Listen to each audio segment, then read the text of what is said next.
Monsieur le Président de la République, l'université est comme une entreprise dont le rayonnement et le développement dépendent foncièrement du dynamisme du chef d'entreprise, de sa créativité, bref, de ses compétences.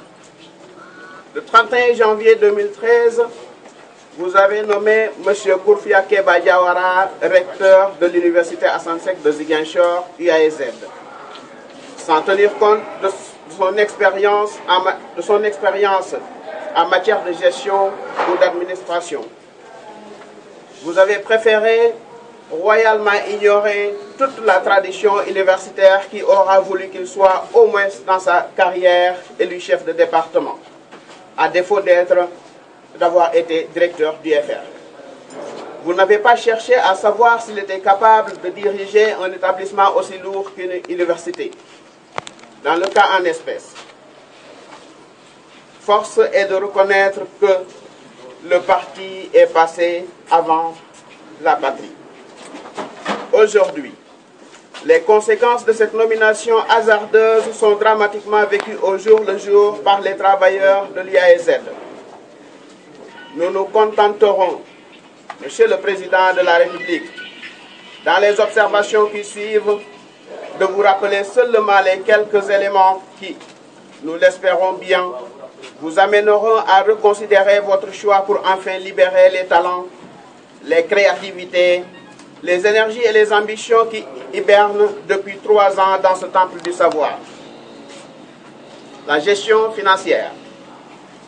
Il est attendu d'un recteur qui se batte avec abnégation et conviction à côté de ses pairs au sein de la conférence des recteurs, en s'appuyant sur ses collaborateurs et ses partenaires, pour que son budget soit constamment réévalué concomitamment à l'augmentation de ses charges.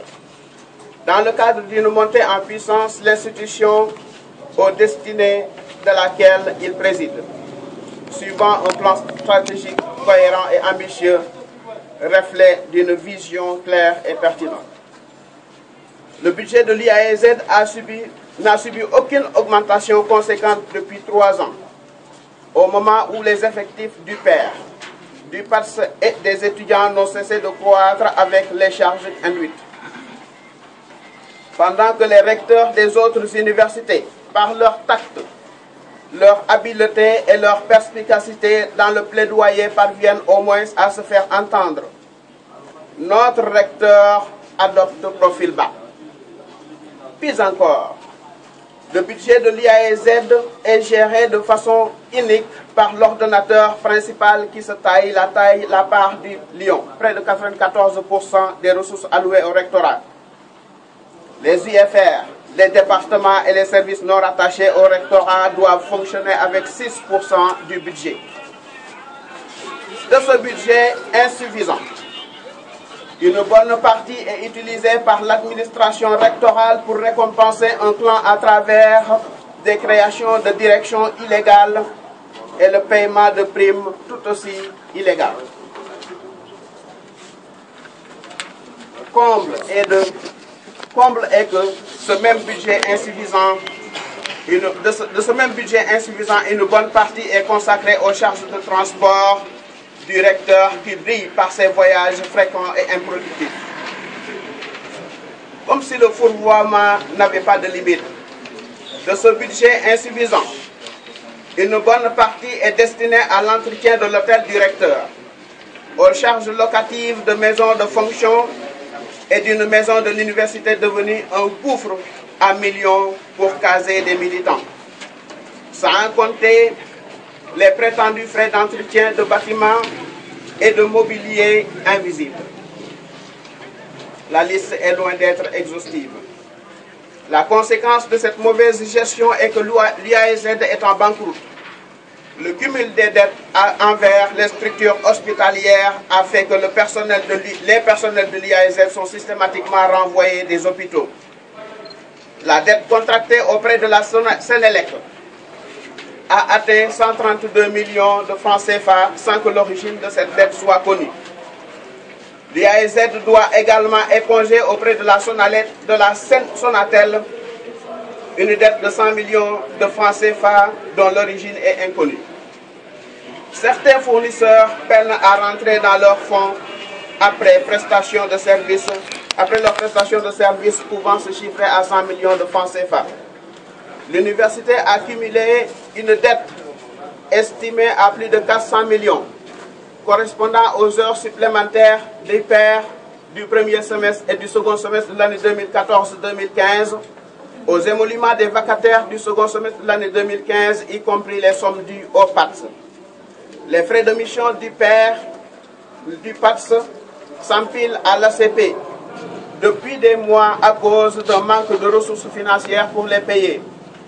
Le cumul des dettes de l'IAZ s'élève déjà à 900 millions de francs CFA, sans compter les cotisations sociales non reversées. Le projet de budget 2015-2016 couvre à peine les dépenses de fonctionnement sur 12 mois et ne prévoit pas de ressources pour éponger cette lourde dette. Sans l'octroi d'un fonds supplémentaire, il est illusoire de combler un tel gouffre financier qui représente 31% de la dotation de l'exercice 2015-2016, malgré les élucubrations du recteur. Monsieur le Président de la République, vous comprendrez aisément que la question que nous soyons tout naturellement en droit de nous poser soit la suivante. Comment alors en est-on arrivé là? En tout état de cause, cette situation dramatique risque d'installer une crise financière structurelle dans l'institution, au moment où le gouvernement cherche à consolider les budgets des universités en demandant aux recteurs de dresser leur projet de budget sur 12 mois. Une fois le budget consolidé, les hypothétiques rallonges ou perfusions budgétaires vont disparaître. Face à de tels enjeux, nous avons l'intime conviction que le recteur cherche à cacher la désastreuse conjoncture financière de l'IAZ et ne mesure point la gravité de la précarité qui va finir par donner le coup de grâce à notre cher IAZ. Face à cette irresponsabilité manifeste, le SAES a déjà pris les devants en adressant au ministre de l'Enseignement supérieur et de la Recherche un courrier. Ce dernier, déclinant dans les détails la réelle situation financière de l'IAZ, attire l'attention sur les conséquences graves qui découleront d'une reconduction mécanique du budget 2014-2015 pour l'exercice 2015-2016. La gestion administrative. La gestion administrative pendant ces 3 dernières années a été marquée par l'incompétence, le tâtonnement érigé en règle et le centralisme administratif qui, à défaut de bloquer le fonctionnement normal de l'institution, ralentit fortement la diligence des dossiers. L'absence de délégation de signature au vice-recteur, signe d'un manque de confiance en ses proches collaborateurs, fait que ces derniers ne peuvent rien faire en l'absence du grand Manitou qui n'est jamais là. Par ailleurs, cette gestion administrative se singularise par la création de directions illégales et budgétivores, accompagnées par l'octroi de primes et indemnités à une catégorie de personnel pendant que d'autres travailleurs sont privés de plusieurs mois de salaire. Ce comportement est caractéristique d'une administration rectorale égoïste, cynique, championne de l'improvisation, dans l'improvisation, ne respectant aucun consensus ni compromis. Le népotisme dans les recrutements se traduit par la prolifération de nominations clientélistes, au moment où des contrats à durée déterminée sont reconduits illégalement et abusivement pour certains travailleurs. Le SAES déplore la communication désastreuse de l'IAZ que nous voyons nous reprocher partout, alors que l'université a du talent dans ce domaine. Des fautes de langue élémentaires inadmissibles sont fréquemment notées dans les correspondances émanant de l'administration rectorale. La diligence dans la transmission des courriers à l'interne laisse à désirer. Les courriers peuvent mettre plus d'une semaine entre le rectorat et les UFR, obligeant les destinataires à faire très souvent la navette entre les bureaux pour en prendre possession. Les candidats au CAMES qui vivent au quotidien le stress d'un courrier bloqué quelque part dans le circuit administratif interne peuvent en témoigner. À l'UAEZ, les fautes administratives ne sont jamais sanctionnées. Comble de l'ironie, leurs auteurs sont promus.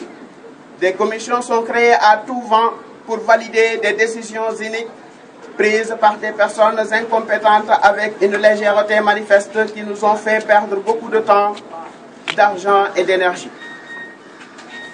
La gestion des affaires pédagogiques. L'IAEZ a connu 2 sessions uniques consécutives pendant le magistère de l'actuel recteur. Cette situation regrettable est en partie imputable à l'administration privilégiant la confrontation et la stratégie du pourrissement à la place du dialogue dans la gestion des crises estudiantines, mais aussi celle des revendications syndicales. Certains responsables avides de pouvoir ou méconnaissant totalement les limites de leurs compétences nous imposent des décisions en dehors du champ de leurs prérogatives. Ils n'hésitent pas à se défausser sur leurs collaborateurs quand ils sont interpellés sur des questions relatives à leurs responsabilités administratives. L'essentiel pour eux est de dérouler les enseignements et d'économiser les frais de déplacement des vacataires, sans se préoccuper du rythme et des conditions dans lesquelles ces enseignements se déroulent. Comment peut-on dès lors, Monsieur le Président de la République, imaginer le regroupement d'étudiants de différents niveaux dans une même salle dans le but de suivre le même cours? Comment peut-on comprendre la programmation de TP d'informatique dans des salles sans électricité? L'année 2015-2016 a débuté avec un désordre chaotique dans l'élaboration des emplois du temps et du calendrier académique. Un décalage de 3 semaines est noté entre le démarrage officiel de l'année et la mise à disposition des emplois du temps, sans qu'aucun réaménagement ne soit proposé pour rattraper ce retard. Une administration qui se respecte conçoit ses emplois du temps, définit un calendrier académique et prépare les salles de cours, TD et TP, avant le démarrage de l'année. Pendant que le père déplore le manque criard de salles de cours, de mauvaises décisions prises dans le sens de l'aménagement de certaines salles ont conduit à la baisse des capacités d'accueil. Ces mêmes aménagements, parfois inutiles et insensés, comme par exemple des portes coulissantes fixées en aluminium, posent de sérieux problèmes de sécurité car ne garantissant pas une bonne évacuation des salles en cas d'incendie. Dans le même ordre d'idées, nous sommes au regret de noter qu'au moment où les collègues enseignants-chercheurs sont sans bureau, l'administration rectorale a trouvé la fabuleuse idée d'en octroyer 2 à une catégorie pour des raisons injustes, injustifiées et injustifiables. Le téléphone, qui était un acquis syndical pour les enseignants-chercheurs, est enlevé depuis que le recteur est arrivé. Le crédit de téléphone de 30 000 octroyé par son prédécesseur au chef de département est réduit à 10 000 francs. Les chefs de département sont dorénavant obligés de supporter une partie du coût du téléphone pour accomplir correctement leur travail administratif. La diversification des destinations des voyages d'études et l'absence de plafonnement des frais de billets sont constamment remises en question depuis l'arrivée du recteur. Appuyés par des collaborateurs rivalisant de zèle et faisant étalage de leur ignorance des dossiers qui leur sont confiés, certains de ces collaborateurs ont choisi la facilité en déléguant de leurs prérogatives à des subalternes assoiffés de pouvoir et se plaisant apparemment bien dans leur nouveau rôle. Depuis l'arrivée de l'actuel recteur, on assiste avec désolation et regret à la suppression de tout ce qui pouvait être source de motivation pour attirer et retenir des compétences à l'UAEZ naturellement handicapées par son enclavement. En conséquence, des collègues nouvellement recrutés sont déjà candidats au départ s'ils ne sont déjà partis. Enfin, pour cacher les conditions de travail pénibles des pères, pattes et étudiants, la nouvelle trouvaille de l'administration rectorale est la prolifération de fêtes inutiles et budgétivores, à savoir la fête de l'excellence, la fête du mérite, la fête du meilleur enseignant-chercheur ou la prime du meilleur enseignant-chercheur, la prime du nouveau maître de conf, etc. Pourquoi pas la prime du meilleur PAPS ou encore la prime du plus fidèle serviteur directeur, etc. Monsieur le Président de la République, cette lettre ouverte est la énième d'une série de déclarations régulières et à chaque fois plus amères pour exprimer la déception d'un corps enseignant ambitieux, mais malheureusement freiné dans son élan de faire de l'IAEZ une université de référence. Espérant que notre cri de cœur sera entendu, nous vous prions d'agréer